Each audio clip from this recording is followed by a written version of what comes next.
to this main talk, I will present, we are very pleased to have Professor Morgenstern in our workshop.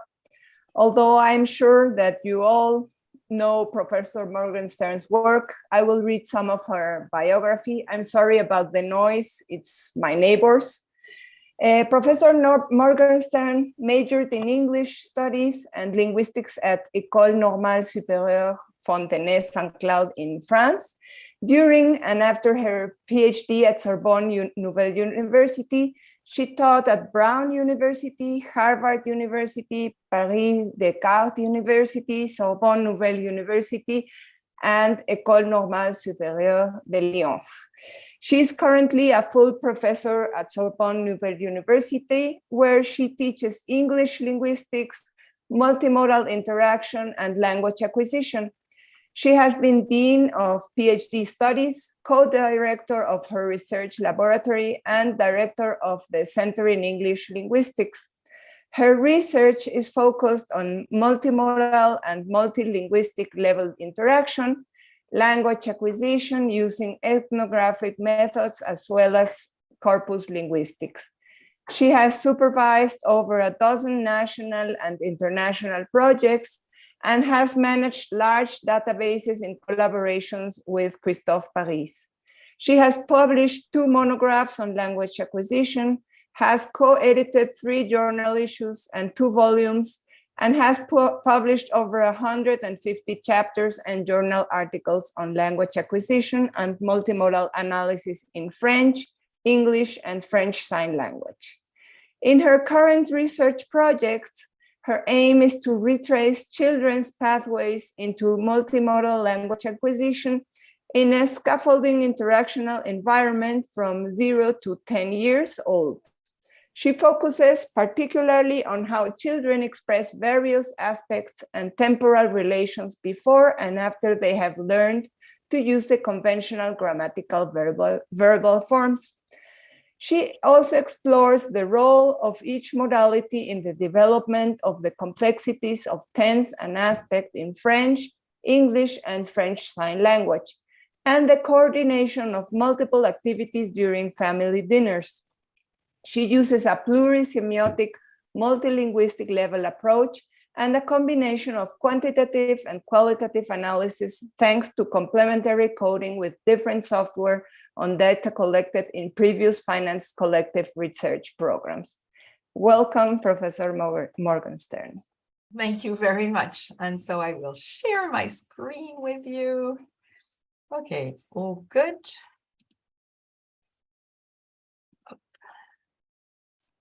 Oh, I'm not on the right slide anymore. Wait, here we go.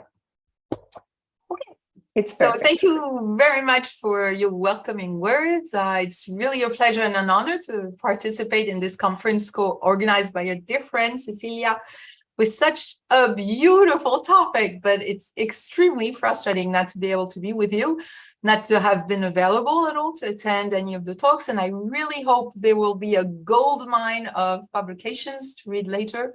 And I hope you're enjoying yourselves tremendously together. So I'll begin with a prologue on language acquisition, interaction, and multimodality, then talk about the children's input, the blossoming of children's multimodal skills, and then turn to the context of multimodality, interaction, and acquisition in multi-party interactions with a focus on co-activity. And if I'm too long, I'll just skip a few sequences. I tried to measure what I was doing, but it's not always easy. Okay, so let's start with the prologue. I feel particularly connected to the topic of this conference as my research on child language development has always been grounded in daily interactions and has focused for quite a few years on multimodal interactional dynamics. I therefore analyze language as a process with which after other authors such as Linnell, I call languaging, and which I try to capture, especially in children's everyday family lives, through the interplay of all its semiotic expressions. And of course, I forgot to show you the text, but I said it all. During their first years of life, as my scientific fairy godmother, Eleanor Ochs, puts it, children experience language. They learn how to use language as a tool to elicit attention, to establish relationships and identities, to perform social actions, and to express certain stances. All this is part of being a speaker of a language. So this experiencing of language is lived, embodied throughout the mundane activities of children's everyday lives. But through this process, children also progressively language their experiences. They learn to filter experience and shape it, refer to it, index it into language forms. The multiple, diverse, multimodal enactments of language performed by adults and children are themselves modes of experiencing the world through sound, texture, visual, and embodied forms. Thus, language acquisition is an amazing field, and we are constantly in a state of wonder at children's development. I share with Alan Schenke an integrative view of language and use what he calls the dynamic scope of relevant behaviors to capture the complexity of interactive practices. In the communities we study, for hearing adults, speech is the default medium in which they express and share their ideas. But other behaviors, including actions, prosodic patterns, facial expressions, gaze, and gestures, can acquire symbolic or communicative value according to the affordances of the context. Schenke's theory is a view of language as having a flexible boundary. The relevant semiotic resource is used to communicate meaning according to the context, interlocutor, availability of the semiotic resources, voice or body parts in the situation and activity. A meaning can migrate from one semiotic resource to another or from a body part to another. If the environment is too loud and we cannot use our voice, and if hands are not available, shoulders can be used, or head, or both. And if the whole body is used for some co-activity, a mouth shrug or frown will suffice. A family of meanings is thus dynamically paired with a family of forms. But of course, since this multimodal languaging is used interactively, I call it interlanguaging, as the multimodal productions and reception of each participant meet the multi-channel reception and production of their co-participants in their shared discursive space, and since they co-construct meaning. Following my colleague Dominique Boutet, unfortunately deceased of COVID now 2 years ago, we analyze the bodies of our participants as both the support, which he used to mean the instrument, and the substrate, that which constitutes and structures of what we call interlanguaging. Research in language acquisition has now developed tools, methods, and theoretical approaches to analyze children's situated multimodal productions, as they provide evidence for links between motor and psychological development, cognition, affectivity, and language. Those links can only be established by conducting both quantitative and qualitative analysis through both natural settings and experiments. My own field of expertise lies in natural settings, and that is what fascinates me and stimulates me most. But I'm very, very happy that other people are really experts at constructing experiments. And as of the end of the 20th century, thanks to video data linked to transcripts with specialized software such as Clan, Elan, Phone, detailed coding and analysis of multimodality have been possible and have opened whole new fields of research. It's especially the case for researchers who study language with a usage-based perspective in its natural habitat, daily conversations. In the various research projects that I coordinate or have coordinated, we use a four-step methods. First, we collect ecological video data, which we transcribe using Clan or Elan, and code in Elan or Excel or sometimes Fun or protection.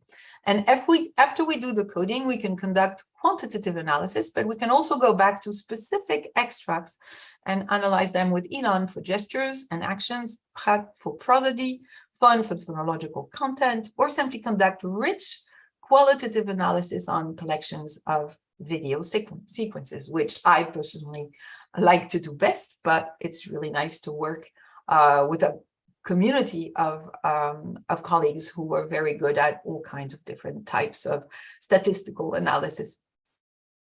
You can read our paper in the last issue of the journal Gesture to know more about our way of using mixed methods with both quantitative and qualitative analysis. Today, I will mostly focus on detailed analysis of some examples because I thought it would be, since we're on Zoom and we're not seeing each other, we should at least see as many video examples as possible. Research on spontaneous data is characterized by the researchers' attempts to capture how children become competent interlocutors as they learn to deploy the various semiotic resources at their disposal in relevant ways by co-adapting to their conversational partners in various situations and environments. For our longitudinal data, we have filmed children for almost 7 years at regular intervals, once every 2 weeks or once a month, in their home environment for 1 hour. We have worked on monolingual French, English, French Sign Language, bilingual Italian and French, French and English, French and French Sign Language.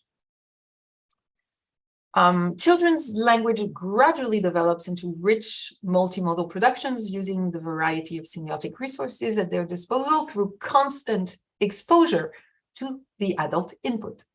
It is thus crucial for us to account for the multimodal input surrounding children in order to understand how they co-construct their languaging skills thanks to adult scaffolding.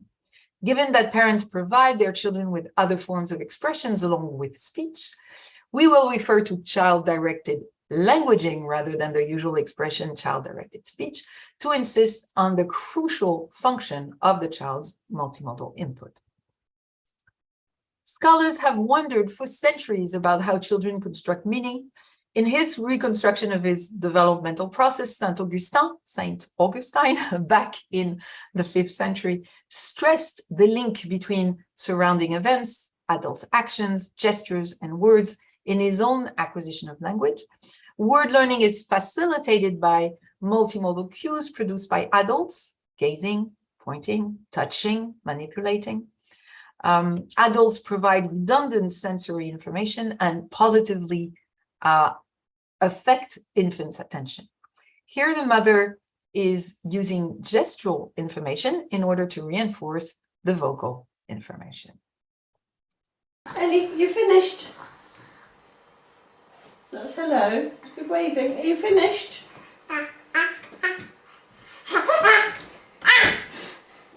Are you finished, Ellie?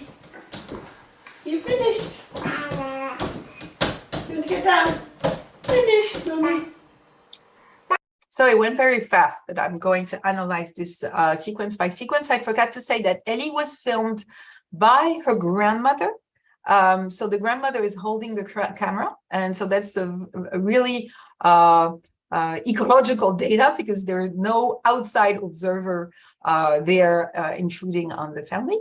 And we used the videos were sent to us throughout time. And that's also because we wanted to have some British data because a lot of us work in English departments, and in France we could only collect either French or French bilingual French and English data and not monologic English. So Ellie's mother presumably expects the gesture that she's doing to help her daughter understand the meaning of her utterance. By linking gesture and speech, the mother grounds the word finished and facilitates the relation between sign and reference as she relies on both auditory and visual cues. She actually connects her own production of what Bressem and Müller call a recurrent gesture, this palm down lateral with arms sweeping towards the exterior, used to express completion to Ellie's behavior. The child's movement, interpreted as another type of gesture, an emblem, when she does bye-bye, hello, actually, to the grandmother, seems to be addressed to the observer, the grandmother who is filming. So the child waves her right arm quite excitedly, vocalizes and gazes at the camera. And that's on turn 2. And it is interpreted as such by her mother. That's hello. The child's voice and arm movements are synchronous in turn 5. The gestural strokes and prosodic nuclei are perfectly aligned. Not only is Ellie's body in harmony with her own voice, turn 5, despite a lack of semantic content, but after 2 repetitions on the part of the mother of the same multimodal production, turns 4 and 6, Ellie seems to echo her mother's gesture in a more sketchy performance, with a reverse movement from periphery to center, probably because of the positioning of her arms at the beginning of the gesture excursion. In this way, Ellie's body is in resonance with her mother's. Oh, I forgot to show the pretty pictures of the resonance. Here you go. Ellie was filmed, as I've said, at home with her mother by her grandmother. And in this next extract, she is 1 year and 2 months. We're going to witness how her mother reformulates multimodal cues into spoken forms and thus shapes them into patterns that are compatible with the adult language system. This process could be viewed as a cross-modal embedded recast or repair in a broad sense.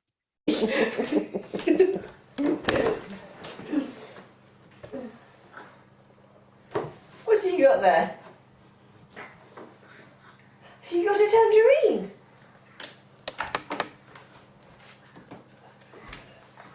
No, don't eat that bit. That bit won't taste nice. It's not a ball. Here's a ball. Turn around. Oh, blah. Which one do you want? Tangerine or ball? You want that one? There's not. No, come on, sweetie. That won't taste. Oh, you've broken it. Yo. Doesn't taste nice, that bit. Doesn't taste good.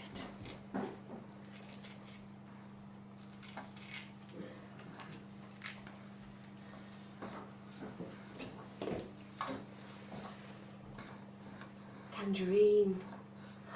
You want 2 bits? Here you go. 1 bit, 2 bits. No, you've got it all. Here you go.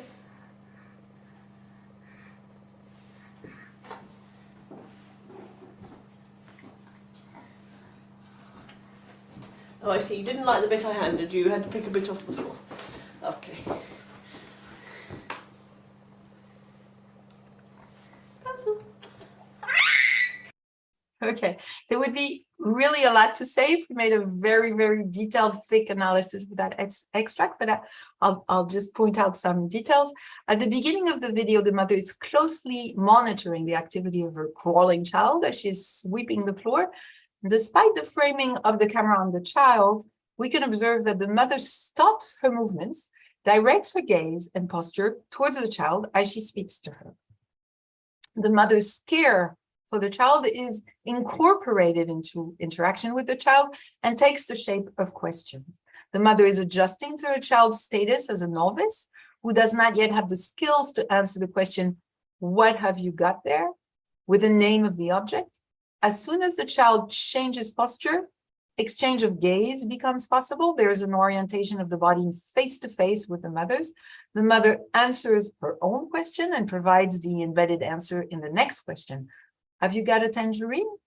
The prosody and the end focus gives prominence to the name of the object, tangerine.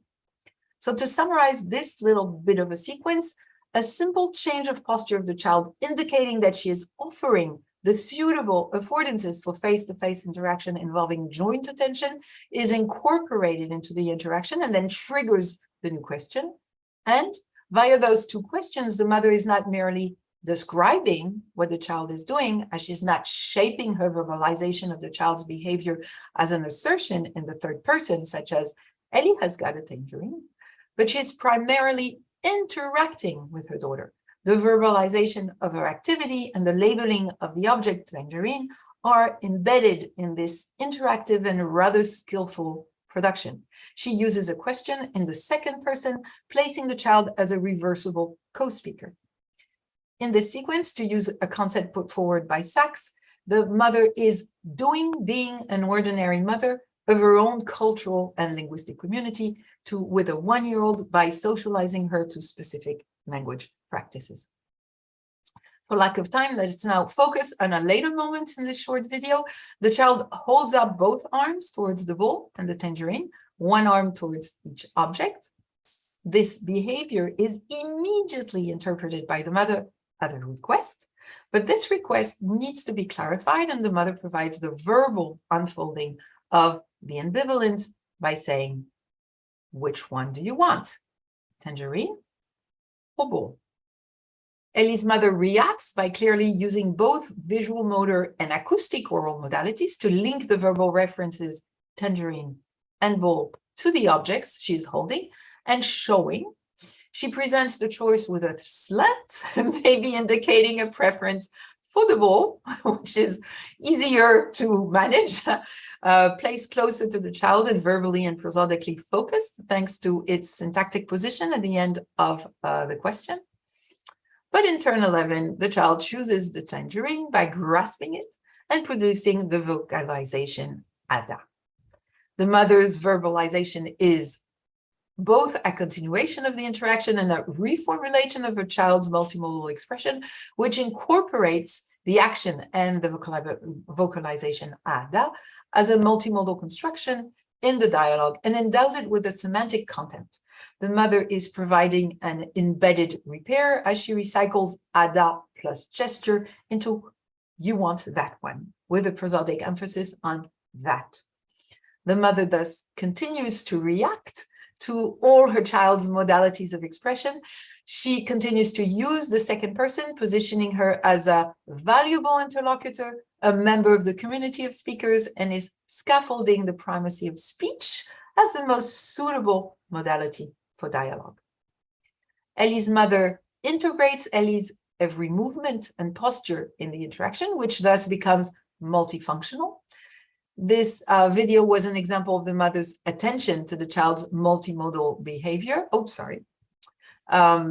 to all forms of expressions, and of her incorporation of those behaviors into a dialogue in which speech is staged as a primary medium of interaction. And that really fascinates me, how there is scaffolding into the modality of speech. Let us now turn to the blossoming of children's multimodal skills. I will only linger on children before 2 and after 4 for lack of time, but of course, every step in multimodal language development is fascinating and needs to be analyzed. Gestures and speech develop in hearing children as they manipulate more and more words. The child's multimodal communication skills emerge in their first cross-modal combinations and multimodal constructions. Speech and gesture together form what McNeill calls an integrative system. However, multimodal productions are mostly Gestalt languaging acts in which body movements and vocal productions are not fully controlled. Children first use the audio, vocal, and visual gestural modalities together to communicate about the same elements as in this video. Chuck the big bit, Ellie. No. She's always liked her fish, though. Haven't you, Ellie? Fish. So you can see in this video where Ellie is 1.5 years old, she waves her right arm, shakes her head, and says no at the same time. But the head shake is pursued vigorously for a while. The gestural modality is amplified and maybe not as finely controlled as it will be when Ellie gets a little bit older and uses her semiotic resources with more expertise. First gestures are tightly connected, as I've said, to first words. Productive use of gesture and speech is linked. At the end of her second year, Ellie, like most children, still often uses gestures rather than words to express herself. And you'll see how she does it emphatically in this example. Is that enough sugar, Ellie? Is there enough sugar there? Or do we need to put more in? Ellie? I think we need to put more in first. Stop, stop! Too late. Now. I noticed I gave up. Daddy be laughing. No. Yes. More. Yeah, but we don't quite know how much more, but never mind, it'll do. You need to stir. One spoon. Thank you. A spoon. Open. Go on, Eddie, stir it. Yeah, we do stir this first though. Okay, so we will not study the pointing and directives here, even though they're extremely interesting, but I wanted to focus a little bit more on when the mother says too late, after Ellie has poured too much sugar in the bowl to make her cake. Ellie deploys a beautiful shrug, which could be categorized as a recurrent gesture or pragmatic gesture, and which is part of the child's cultural repertoire of gestures. She lifts her shoulder as high as she can, slightly, but then there's a constraints of the body, you can't lift them higher.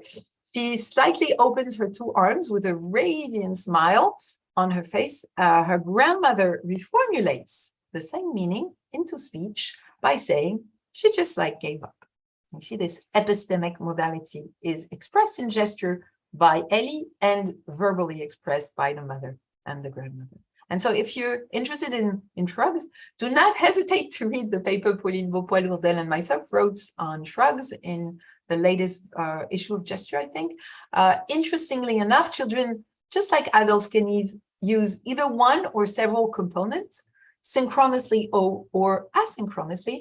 And it is fascinating to observe and analyze their developmental use of the various forms and functions of the shrug associated with various vocal productions. As far as early syntax is concerned, use of two simultaneous modalities for two different elements of an utterance precedes the onset of two-word speech. This might be linked to children's cognitive ability to produce simultaneous information before they can express the elements sequentially. And therefore, what Levelt called the linearization problem, meaning that in speech, we can only order the information successively in a linear format, and we need to organize the elements and select what comes first, does not affect children who, just like adults, actually have multimodal resources to express themselves. By combining gesture with speech synchronously, they can form a predicative structure. And in the next example, Ellie is pointing at various elements in the room and saying a color each time. Oh. What colour are their trousers? What colour are they? They're black. Pink. Oh. Bob. What colour's Bob's trousers? What colour are my trousers? Black, or are they blue? Blue. What colour is this?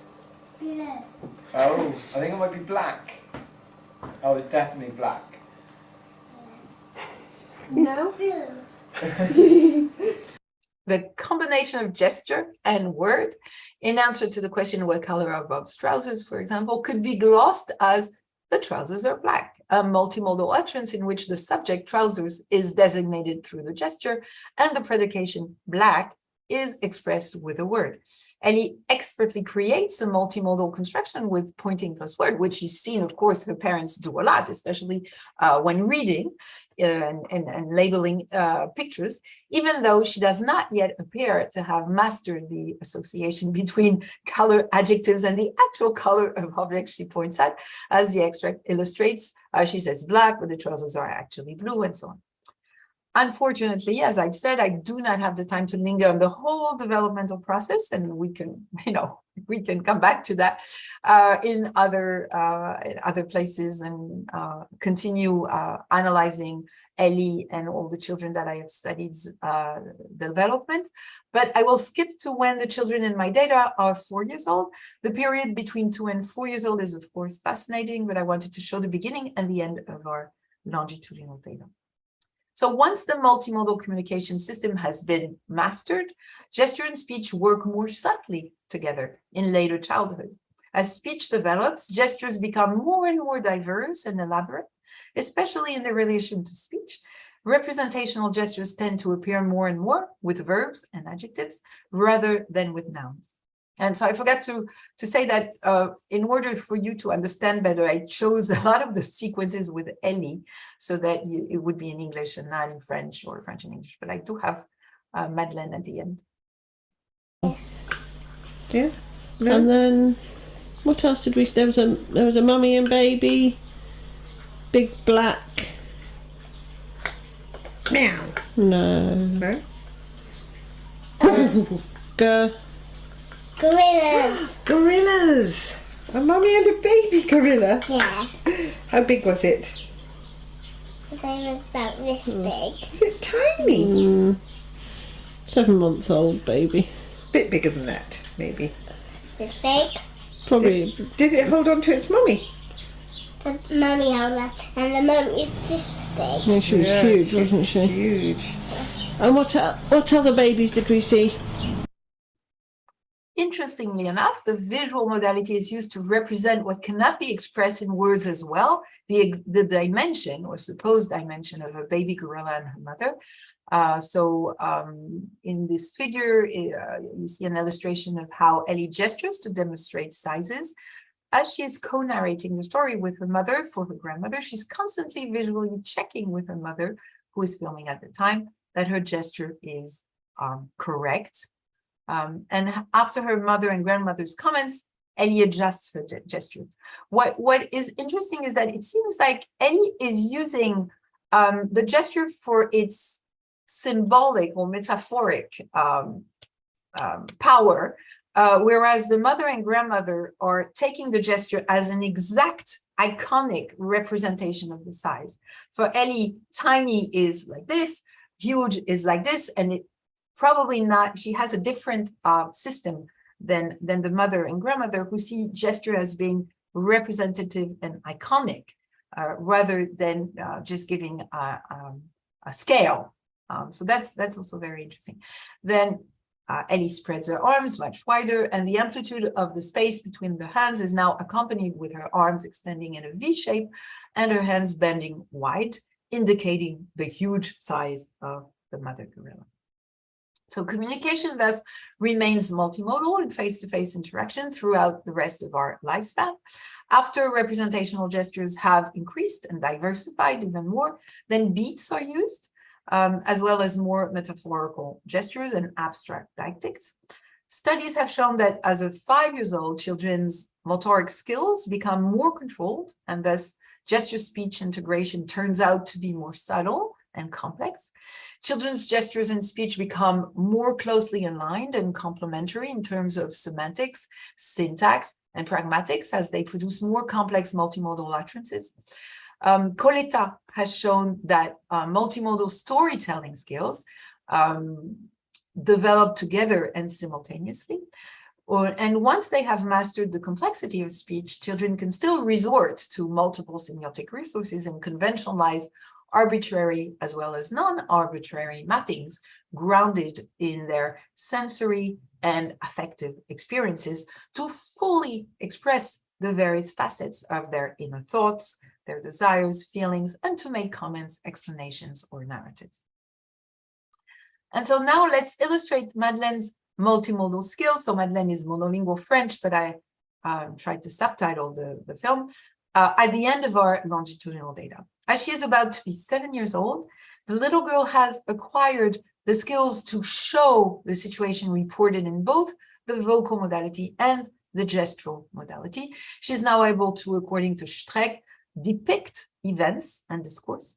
And that involves the act of showing what the event looked like or was like and sounded like.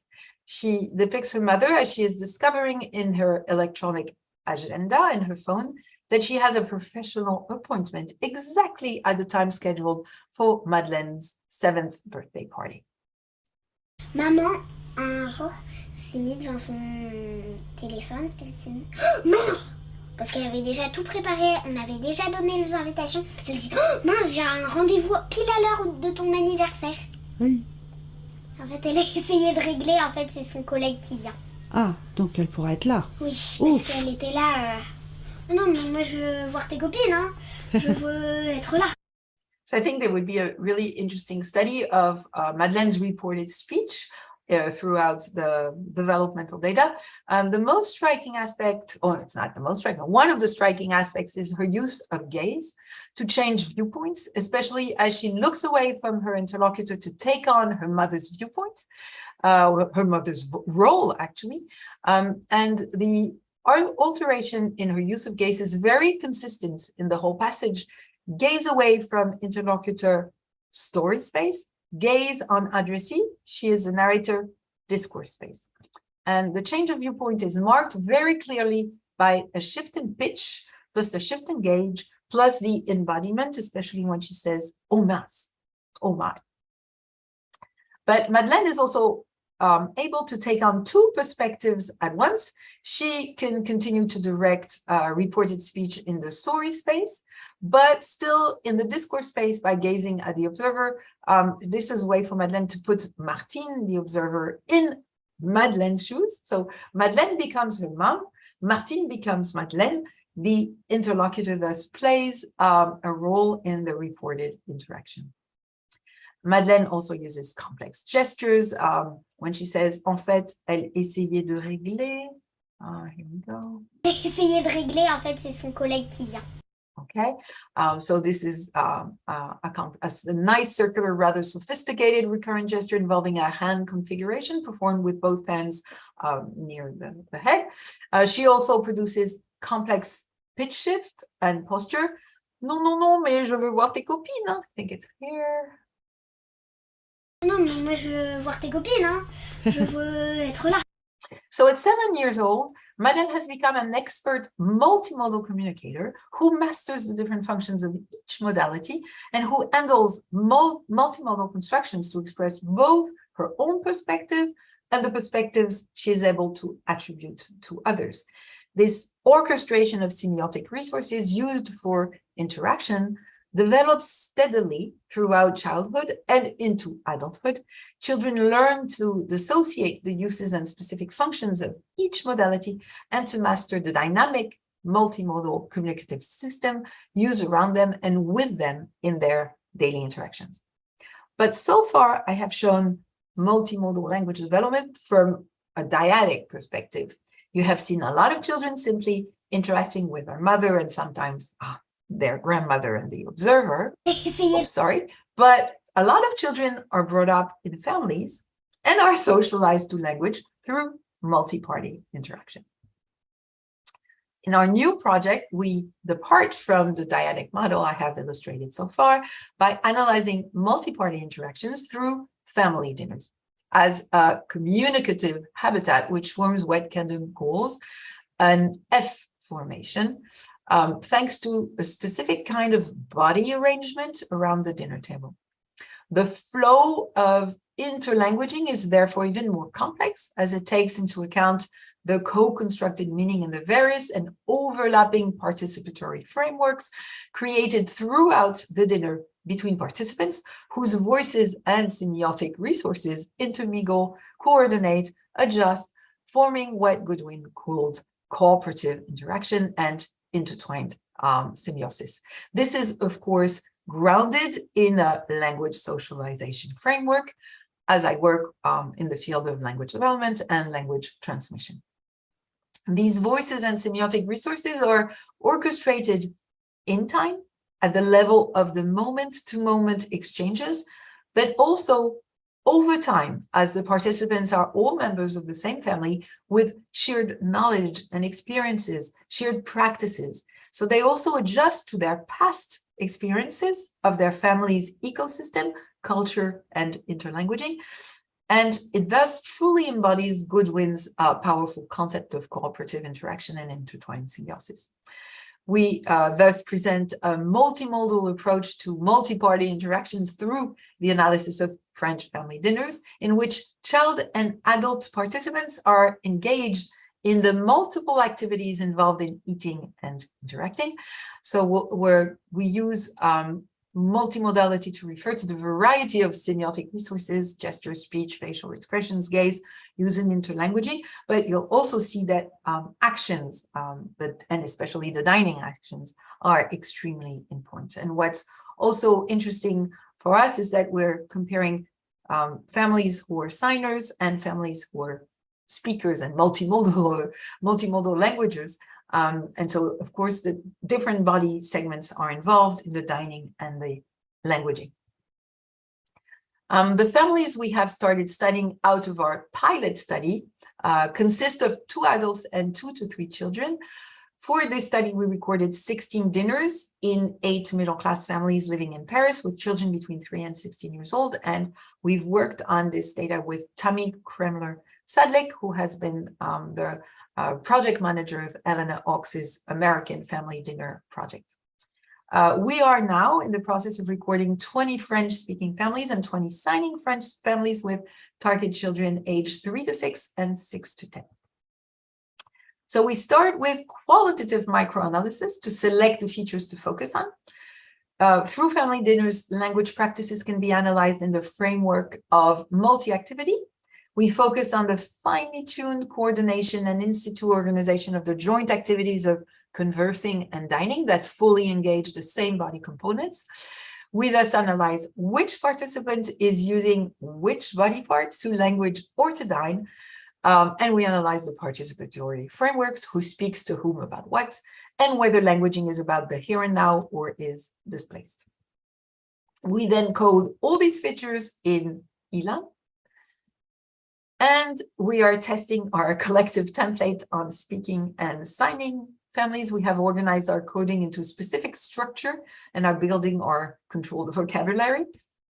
This will allow us to conduct quantitative analysis. We then, of course, go back to qualitative microanalysis to enrich our results with the fine details of the orchestration of dining and languaging within the participation frameworks we will have extracted from the data. Our aims are to capture the multiple deployments of the embodied behaviors of dinner participants and children's progressive socialization to multi-activity. We want to show how family members collaboratively manage the accomplishments of multiple streams of activity and coordinate their temporal organizations through the embodied performances of dining and interacting.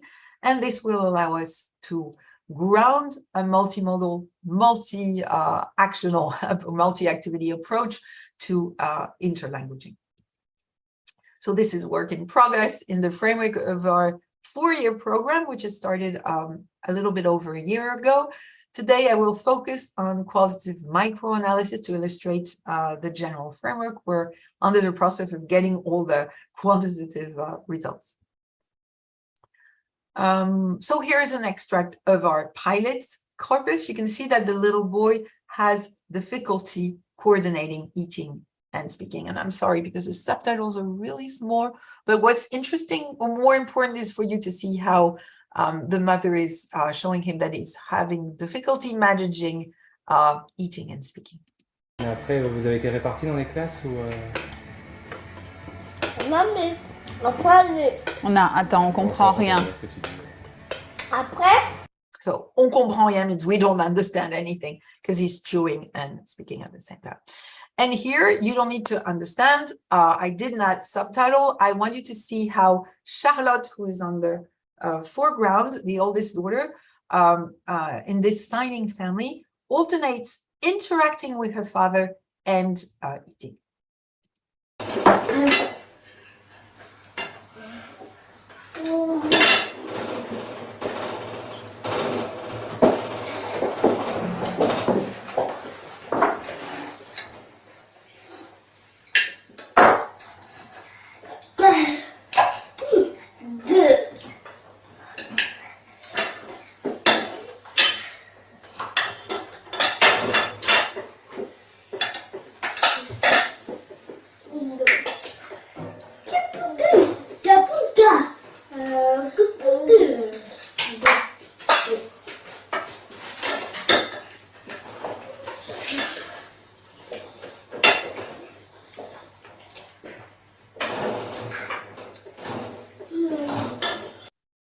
So one of our hypotheses is that we'll find much more alternation between activities rather than a lot of co-activities in sign language than in French, spoken French, but also that the older the children get, and of course the adults will manage the co-activity more easily than when they're little. So those are some of our hypotheses. Now here is a hearing family having dinner. In this extract, the father has warned that he would come back a bit late from work. The mother and her two sons have begun eating when the father gets to the dinner table. The mother prompts the son to greet him, which is done through kissing and interferes with the activity of eating. So I'll just show you the whole video. I think here the subtitles are a little bit more visible, but I think we need to use yellow next time. And here we go. Et vous dites bonsoir les gars. Et ce devoir de science, alors, tu l'as eu? Oui. Ouais. Il était fait? Aujourd'hui. Ça s'est bien passé? Oui. Moi, je dirais qu'attaquer. Il va direct attaquer. Il a direct attaqué, bah super. Il dit que c'était noté sur combien? 50, c'est ça? Voilà, j'ai déjà terminé. Okay, so this extract illustrates how different activities around the dinner table, handling of objects and of interaction, are coordinated around the father's arrival. Participants are busy greeting him, but also eating, speaking, gesturing, preparing, and serving food. Each participant has his or her own agenda. The mother manages the food and the conversation. The father is concerned with his eldest son's science exam. The oldest son is engaged in this attention. The youngest son is very concentrated on eating his avocado, which he loves. However, they have moments of collective attention as they all join on events or conversation topics. The mother prompts the greeting of the father, and both children comply willingly as they receive the father's kiss. The oldest son concentrates on his father, stops eating, gazes at him, which prompts the father to acknowledge that the right body affordances are there to receive his attention and to go towards him to kiss him first, even though he was standing right near the youngest son, very busy with his avocado. So the oldest son concentrates on his father, stops eating, gazes at him, which, as I've said, prompts the father to come close to him. But the youngest son does micromanage beautifully to fit in the gestures necessary to continue eating bites of avocado and to hold the right body posture for his father to kiss him. He stops eating as he receives the kiss, then resumes eating. The father is progressively integrating the family meal, which has started without him, both in terms of placing his body in the relevant situation, sitting at his place, and picking up on the salient events that characterize the meal, the discourse about the here and now, and his family's day, displaced speech. During those 30 seconds of video, the focus is both on the science exam and on the fact that they have started without him, which is not habitual and is highlighted with eagerness by the youngest son on turn 9, whom he sees loves the avocado so much that he does not want to disturb his eating. This is a knowledge with a laugh and a repetition. You started eating right away. Great. Meanwhile, the mother is making sure everyone has their share of food and attention, and she can orchestrate her preparation of a bowl of avocado for her eldest son and the conversation about the science exam. The coordination of both activities is highlighted when she hands out the bowl to her son, line 11a, gazes at him inquisitively, chin up towards him, and verbally asks him for his confirmation of the teacher's grading system. Her multitasking abilities are thus epitomized in that combination of speech, communicative gesture, and manipulative gesture, as her offer includes the handling of an artifact, the bowl. So the mother is not offering food through speech, but through an action, which is both manipulative as she is handling the bowl and communicative as she is offering some avocado. The mother is that's it. However, her youngest son has not developed the same level of mastery as her yet, and she needs to scaffold his management of eating and speaking. She is also trying to synchronize the different courses of the dinner and each family member's tempo After having discussed the eldest son's exam, the father turns his attention to his youngest son, whose teacher was absent that day, and we're going to change focus.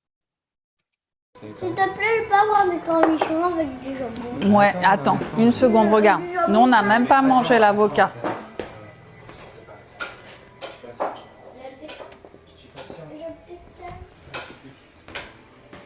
Et toi, Jean-Pierre, tu l'as pas vu aujourd'hui? Bah non, il y avait Jocelyne. Jean-Pierre, il est pas vu.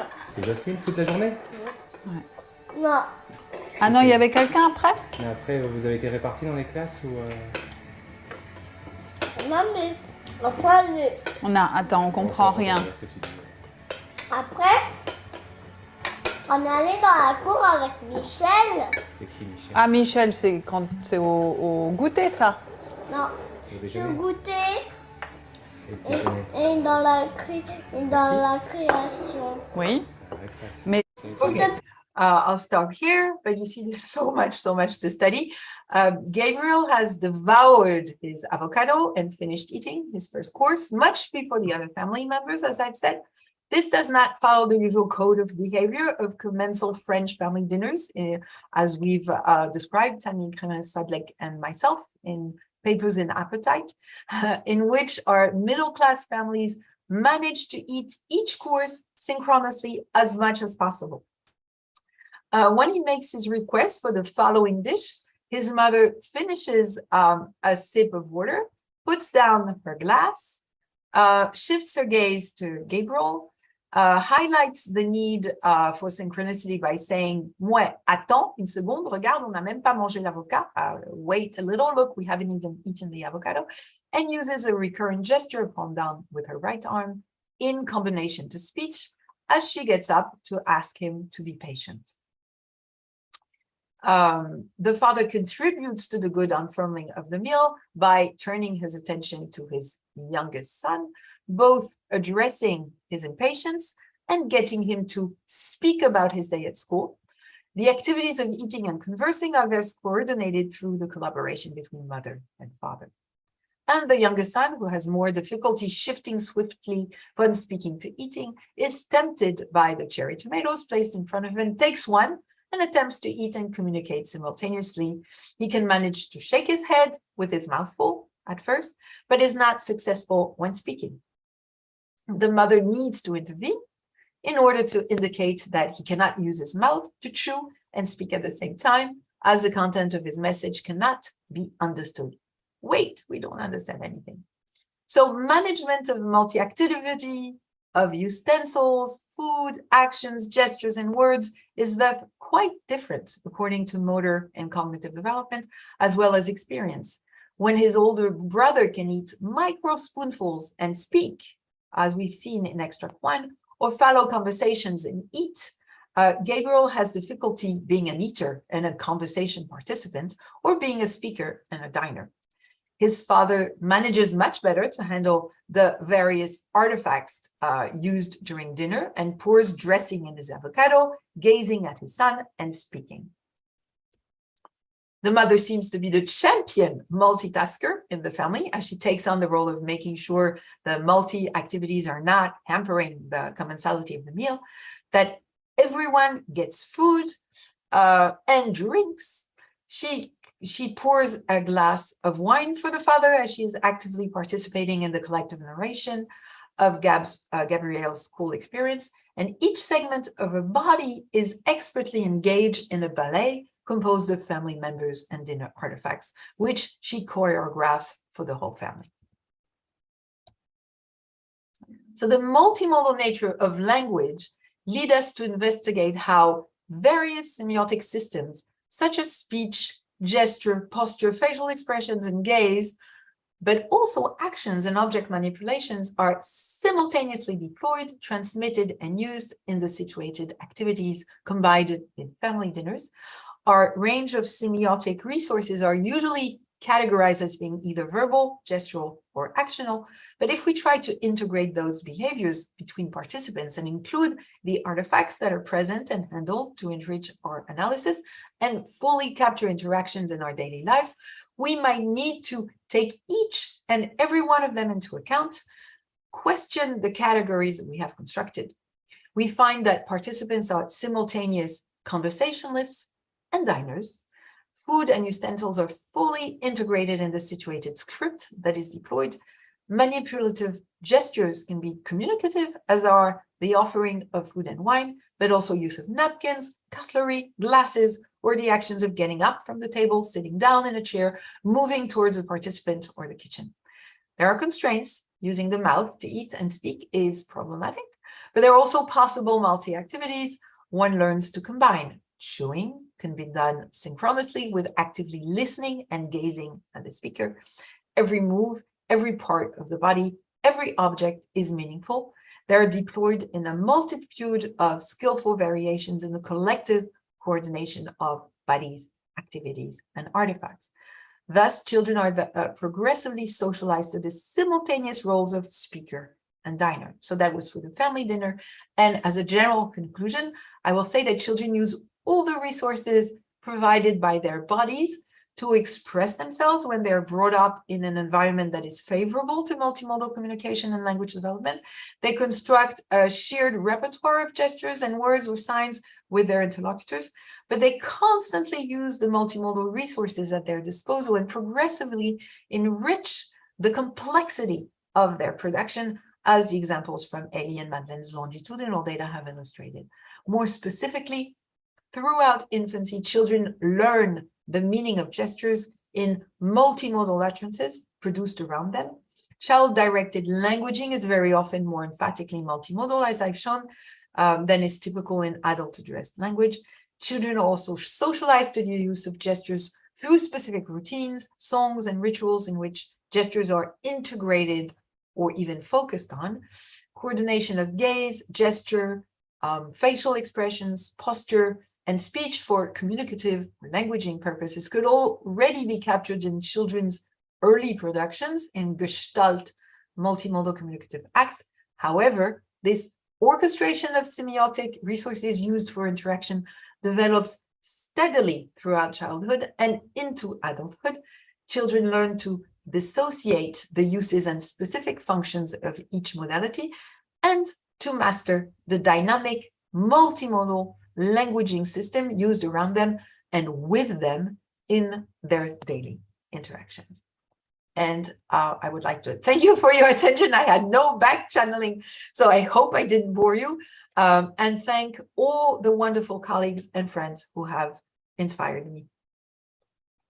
Now I will stop so that I can see you all. Thank you very much for your wonderful talk. We have some minutes for questions. Does anyone want to ask something? Marta,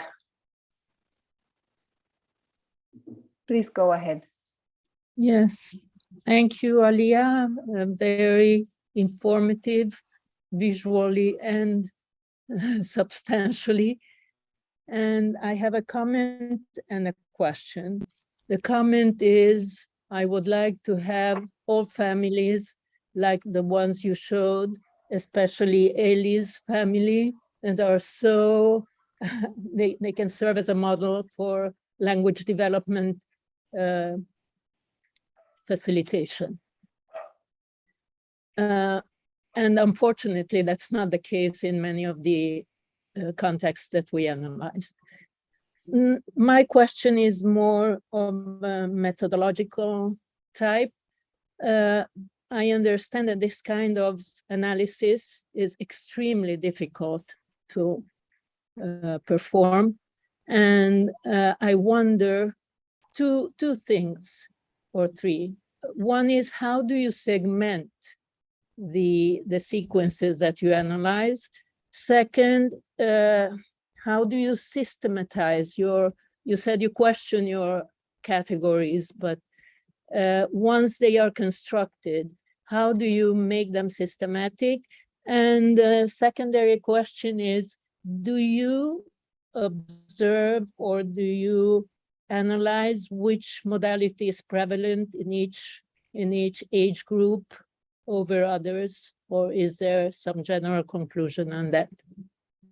Okay, a lot of questions. So about your first comment, it's something Sorry. that I don't stress enough.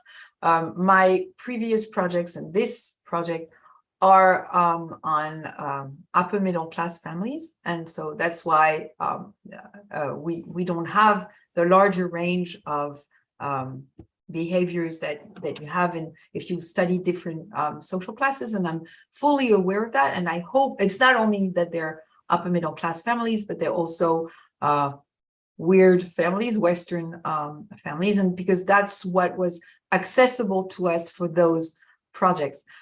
In the sign language families, things will be a little bit different, but still the people who accept to participate in the study are middle-class families. And I really hope to learn more through my participation in a project that we're going to do with Lourdes de Leon and Alan Ramsey, Ellen Ochs, and all kinds of wonderful colleagues in Australia by studying different types of communities, which is really not my specialty. So as far as segmenting the sequences, so there are two different aspects. When I show you a sequence, it's segmented to have a topic to talk about. So we have created something that I haven't shown you, but a thematic database, little by little, through choosing examples for conferences and for our actual for our teaching. It's so rich to have all those thematic sequences that we have started building a thematic database, which you can search for topic, child age, and so on. But those are sequences to show for qualitative analysis. In our various projects, when we use Elan, so the most recent is the family dinner project. I didn't have time to show you the exact coding grid. It takes a long time to explain, but we have different tiers, and we segment the actions, we segment the gestures that are for languaging in different tiers. We segment speech, we segment sign in the family dinners. And so far, what we have done is change the it depends on which tier actually, but for speech or sign, we segment per turn. But of course, when there's a pause, we stop the segmentation. For gestures, we segment according to the body part that is involved, and because then we're going to do sub-tiers coding which segment of the body is involved in the gesture, which segment of the body is involved in the action, so that we can understand whether or not there's an overlap of action and gesture or of action and sign for the signers. And then we also have a tier for eye gaze. So this new project is extremely complicated. And for the conference in Chicago in July, we are now actually, out of the 4 families that we have coded, 2 signing and 2 hearing families, we are in the process of extracting our results. And I hope to find people in the gesture community who use Elan a lot, because this is the first time we actually try to quantify categories that are so complicated. So far in my previous projects, we had things like, for adults actually, whether this and that verbal form, like an imparfait in French or a passé composé, so the 2 different pasts, go with this type of gesture or this type of gesture. So all we did was code the verbal forms and the overlapping gestures when they were. So that was easy to quantify. But in this project, we actually code absolutely everything. So the biggest ordeal now for the conference, but also like for 2 or 3 months in September, October, November, will be, now that we've coded what do we do with our coding and how do we do our searches for the results? So I will really be able to answer your question when we've done that, and I invite you to contact us and see what we're doing, because we really think it would be great to to communicate with other people who use Elan. The other thing that I have coded with Elan are always specific phenomena, like all pointing gestures, but only the pointing gestures. So you go from preparation to retraction and of the pointing gesture, or all of the children's negations, which were my two my two main topics. Gesture were pointing and negations, and I supervised beautiful PhDs on that. And within negation we had all the shrugging, but I haven't done what we're doing this dinner project yet, and we have a lot of different specialists with us to get to the to fix the categorization. It took us a long time to create our coding system. We applied it. We have the coders doing the same thing. We have a little bit of intercoder assessment, and now we need to see what exactly we're going to draw out of this coding. So right now, what I can show you is the qualitative detailed analysis. The quantifications and the fixed categories will come like in the next year. But I really hope we're gonna find nice results. Thank you so much. And just a quick follow-up. Why did you switch from Clan to Elan?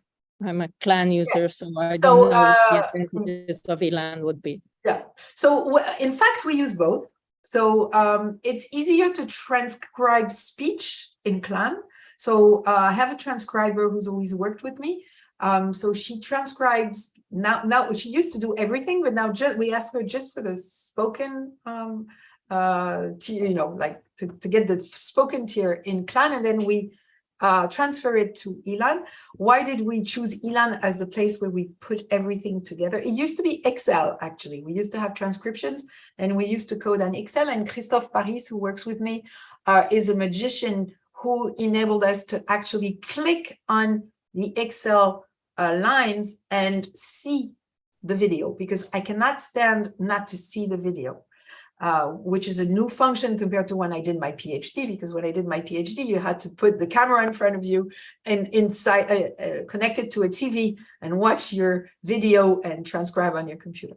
But so we chose Elan because it's the only, it's not the only software, but it's the software that we found the most interesting to code all the tiers, all the gaze, gesture, acting, dining, which with Clan you cannot code the overlaps.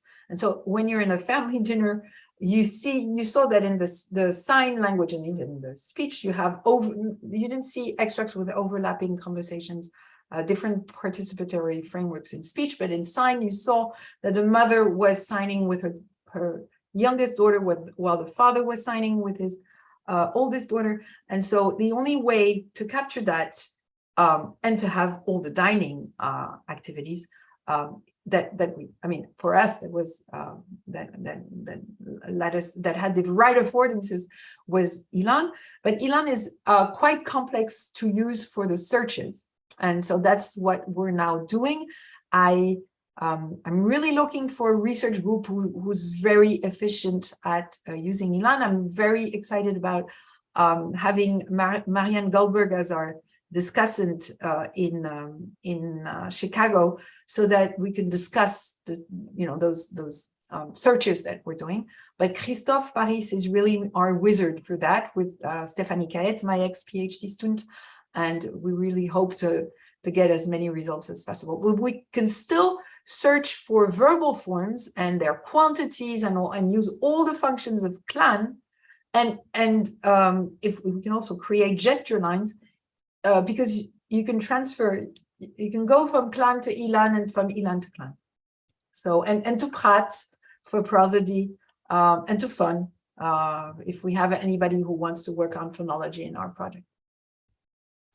So it's interoperability that is convenient. Thank you. We have some few minutes for question. Does anyone have another question or a comment?